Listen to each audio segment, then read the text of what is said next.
Assalamu alaikum. Hello friends and welcome to the next lecture of 9th class biology. So let's start now.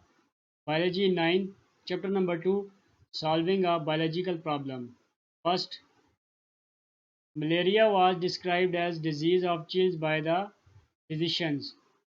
Malaria was described as disease of chills by the physicians. Next, physicians observed that malaria in the people of marshy area is more. Physicians observed that malaria in the people of marshy area is more. Next, malaria is caused by the bad air.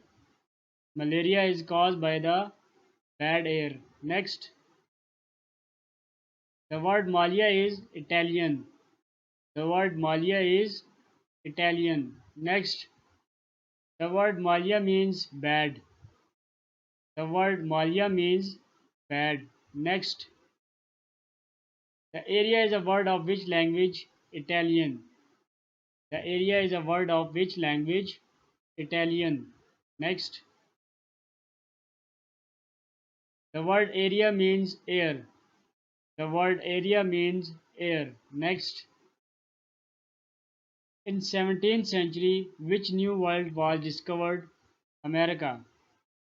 In 17th century, which new world was discovered?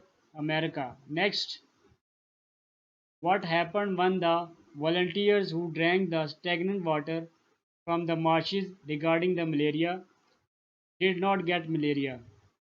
What happened when the volunteers who drank the stagnant water from the marshes regarding the malaria did not get malaria? Next, the bark of the quina was suitable to curing fevers. The bark of the quina was suitable to curing fevers. Thank you friends. Keep watching and keep learning. Allah Hafiz.